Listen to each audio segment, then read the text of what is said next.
Hello, my name is Maho. I hope that you are doing great, that you're drinking enough water, and that you already listened to your favorite song today. So, as you can see, we are here with the wave, my beautiful wave.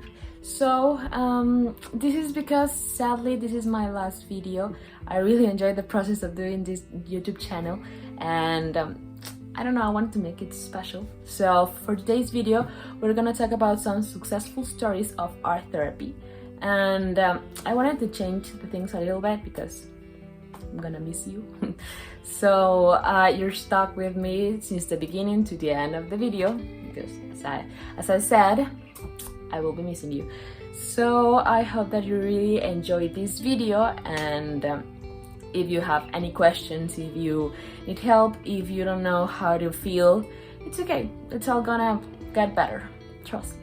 So I hope that you enjoyed this video. Let's go. Hello, as I promised you today, you're stuck with me since the beginning to the very end of the video, so let's see successful stories of art therapy. First, I want to introduce you to Aja Booth. I hope I'm pronouncing this correctly. If I'm not, please feel free to correct me, please. So at the age of 12 years old, Aja was feeling a little weird. She was bloated and swollen. A few days later, she was diagnosed with a serious kidney disease called focal segmental glomerulosclerosis, or FSGS. And yes, I practiced that word. Yes, I did. Aja developed kidney failure and required dialysis treatment for 4 years until a kidney donor could be found.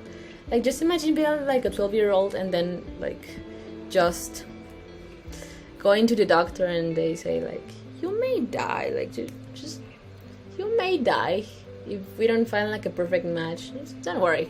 I will be so terrified. So Jenny Fox, art therapist for children who is a part of the child life staff at the Children's Hospital of Michigan, visited her at the hospital to help her cope with the treatment. I think this is specifically very important because with transplants, if the mind of the person it is set in a negatively way, the transplant will not work and the body will reject the organ.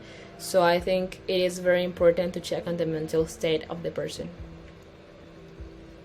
So Jenny thought that Aja could enjoy working on a photo book that would talk about her journey through the disease and provide a more comfortable perception on her thoughts and emotions through pictures, paintings, drawings, and just words. And here are some pictures of Aja in the hospital with her journal. The name of her journal is My Dialysis Journey. I think if I would be in this position, I would have never been able to go through it without art, just any kind of art. Yeah. Aja decided to share her photo book with friends at school, but it caught the attention of her health teacher Nadira Muhammad. After seeing the photo book, I told Aja I will be willing to donate my kidney to her if I was the right match, Nadira said. A few weeks later, Aja was receiving her teacher's kidney. I just think that's amazing. That's a life-changing decision. It's not anything just a kidney. No, it is very important. So I just think she's the best person in the world. And if I'm sick one day, I expect Byron to give me his kidney. Just saying. Aja's transplant was a total success, and the relationship with Nadira, her teacher, was stronger than ever. This story is an example of how treating emotional and physical pain through art therapy can be the key to a better and healthier life. And here's Aja Booth holding a copy of her unpublished book, A New Beginning. First, imagine having a book and you're a kid. That's totally amazing. And second, I just think that in this case, art therapy really saved Aja's life, for sure. And I just think that any kind of art therapy or therapy in general, it is so necessary when we are sick. We are our lowest, so I just think it is essential. So let's go to the second story. Tsunami in Sri Lanka, 2004. After the devastating tsunami that hit Sri Lanka in 2004, many people had PTSD and were scared of the water. Many others lost their families, friends, houses, and jobs. Life how they knew it was gone, and nowhere really was safe.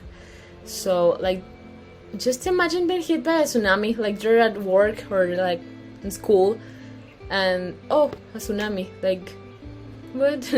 Like, personally, I have to find like a reason. Like, everything happens for a reason. Like, that's my mindset. But like, I couldn't like find like a reason for a tsunami to happen. Like, it would be so difficult to me. Yeah. PTSD affected people from all ages in Sri Lanka, including children. Rebecca Chilcote, an art therapy student who graduated at the time of the tsunami, decided to start her new life helping 113 girls that were struggling with PTSD.